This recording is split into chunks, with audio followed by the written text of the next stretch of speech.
Hey everybody, and welcome back to 3COG. Today we're going to talk about the SIG M17. This is going to be an introduction video with more to follow on assembly disassembly, comparison between the M17 and the pistol it's replacing, the M9, and then some worthwhile upgrades for the M17. So this is just a first thoughts video on the M17. So the M17 ships in this configuration minus the Leopold Delta Point Pro, though you can also find it with a Leopold already attached to it. 21 round magazine and 17 round mag. It comes with 2 of the 21s, which I think is outstanding. More rounds, more better. So this is the M17. So verify weapons clear. It is. So it is a striker fired 9mm pistol.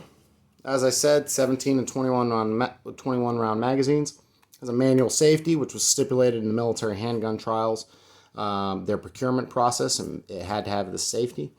And it is the slightly smaller version of the M18, and it all falls into the SIG P320 family. As you can see, it's marked 6-hour P320 M17.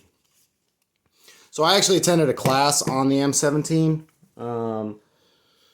And is interesting. So I do have some time with this pistol already prior to this one. And some good, some bad. So some obvious things that are good. The fact that it's already cut for a red dot is very, very good. Now the Leopold Delta Point Pro is not at the top of my list of recommendations for red dots on pistols, but it's decent. And it's cut specifically for it.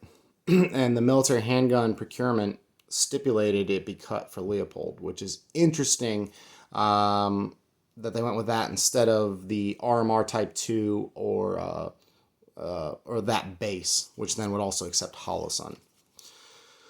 So thoughts on it. Forward cocking serrations, they work. Great. Rear cocking serrations, they work. This is all good. Safety, little bit mushy. Little bit mushy. Like not just real positive click to it. So I also wish that the safety was a little bit bigger right in here. Just to be a more convenient thumb rest for when you're running that good two-handed shooting grip. It's just a little too small right there. It is fully ambidextrous, safety and slide catch slide release on both sides of the pistol, and they do work. So one interesting thing with the M17 that they did very well is there's pretty much no difference in the amount of force that is required to send your slide forward from the left side or the right side. I don't know why other weapons have had an issue with that, but it definitely exists. And on this one, it does not. So that's a pro. Now, I do wish the slide catch slide release was set about a 1/4 inch further forward, because due to the fact that this has a manual safety, it's a little bit in the way.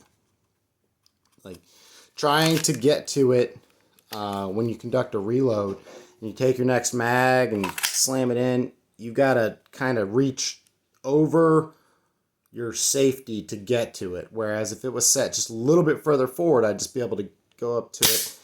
It's more of a training thing than anything else. You know, it's definitely not impossible to use by any means.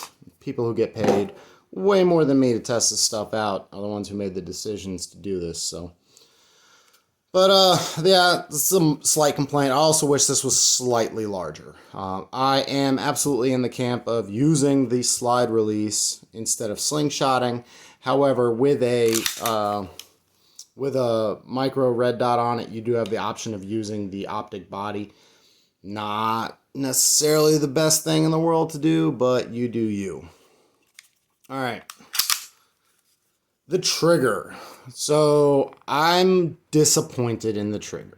I expected better. So show you what I'm talking about here. So there's the slop, which is fine. But then all that. It's mushy. Here's your reset. It's, again, not very, very positive. It is tactile and audible, but it's not as positive as some other guns, and quite honestly, ones that I think are better, like the M&P 9 2.0 series. It's just a bit mushy. Like it's not terrible, but it's not outstanding. Now, things I do like about it, the trigger is a little bit forward set, so that's the trigger fully pulled to the rear. You can see the gap here behind it. So that forward set should aid in rapid fire.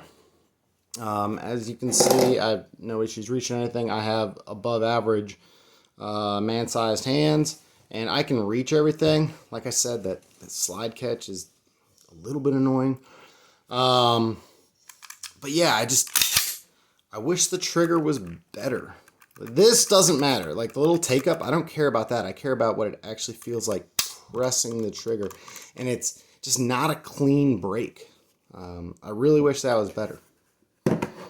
Outside of that, it does have a Picatinny rail for attaching any type of light laser combos you might want to attach to it.